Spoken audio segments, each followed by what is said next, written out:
Trump threatening to hit Iran's power stations would not be priced by markets as another headline. It would be the moment the conflict stops being regional noise and starts becoming a direct threat to the plumbing of the global economy. Because when a U.S. president openly ties military action to Iran's refusal to reopen the Strait of Hormuz, investors do not hear diplomacy. They hear three words: oil, escalation, retaliation. Reuters reported that Trump gave Iran a 48-hour ultimatum to reopen Hormuz or face attacks on its power infrastructure. And Iran responded by threatening to close the strait completely and retaliate against regional energy facilities. The first economic shock would be brutally simple: energy. The Strait of Hormuz is not just another waterway. According to the U.S. Energy Information Administration, flows through Hormuz accounted for about 1/5 of global oil consumption and around 1/5 of global LNG trade, with even larger shares of seaborne oil trade moving through it. So when Washington threatens Iranian infrastructure and Tehran answers with threats to keep Hormuz shut or hit Gulf facilities, the market is suddenly forced to price not only lost Iranian output, but possible disruption across the Gulf. That is why the market reaction has already been violent. Reuters reported Brent above $112 a barrel, the highest level in nearly 4 years. While other coverage showed global oil losses in the conflict already exceeding 11 million barrels per day, and the International Energy Agency warning of a major threat to the global economy. Goldman Sachs has also lifted its 2026 Brent forecast and said a severe disruption scenario could send prices as high as $135. That matters because oil is not just a commodity, it is a tax on everything that moves. And here is where the story gets more dangerous. Bombing power stations is not the same as bombing one oil field. Electricity is the nervous system of a modern economy. Power keeps refineries running, ports moving, telecom towers alive, water systems functioning, and industrial production synchronized. A strike on Iranian power infrastructure would be read as an attack on the broader operational capacity of the country, not only its grid. And Iran has already signaled the next move in that chain. If its energy systems are hit, it could target Israeli and Gulf power infrastructure as well. In other words, one strike could transform a supply shock into a network shock. Once traders believe that regional infrastructure is fair game, shipping costs explode. Not because every tanker is instantly destroyed, but because insurance, rerouting, delays, and fear do the work first. Reuters reports maritime war risk premiums in the Gulf have surged. Insurers like Chubb have rolled out special war risk coverage for Hormuz traffic, because ordinary commercial coverage is no longer enough. That means the price of moving crude, gas, chemicals, food inputs, and manufactured goods starts rising before the physical shortage is even fully visible. Markets price danger before consumers feel it. Then comes inflation.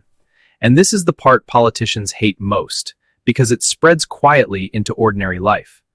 Higher oil means higher fuel. Higher fuel means more expensive transport, shipping, aviation, plastics, fertilizer, heating, and eventually food. The IMF said on March 9 that, as a rule of thumb, every persistent 10% increase in oil prices can add about 40 basis points to global headline inflation and shave 0.1% to 4.2% off global output. So if this crisis keeps crude elevated, the economic damage is not theoretical. It shows up at the gas station, in airline tickets, in supermarket logistics, and in central bank policy. That is why stocks usually do not love this kind of escalation. Higher inflation kills hopes for quick rate cuts, and higher rates crush the valuations investors are willing to pay for growth.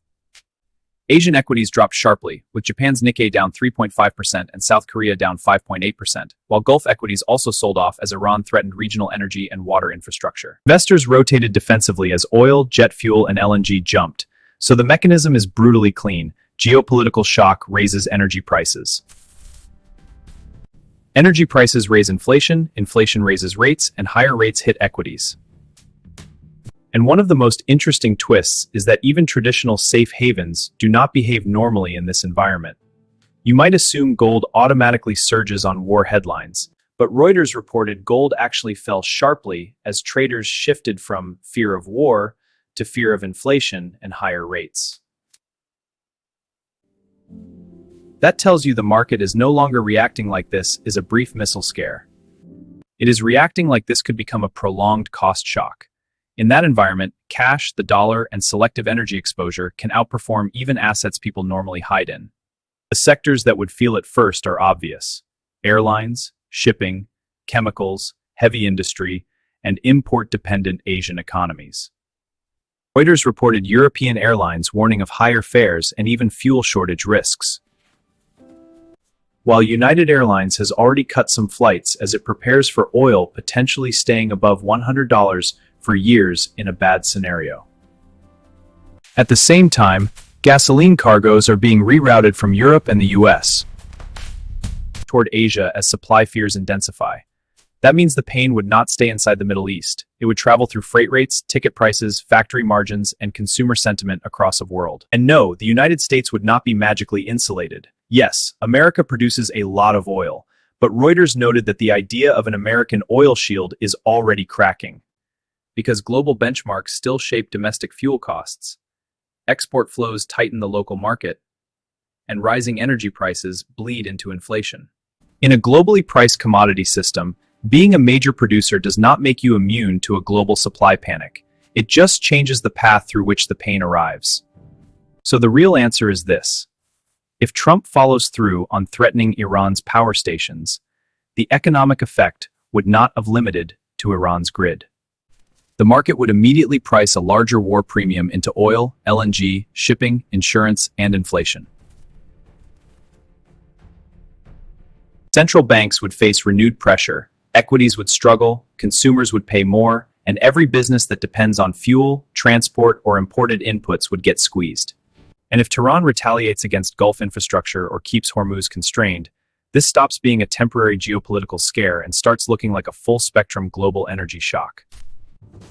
The strike itself would be the headline. The economic damage would be the sequel.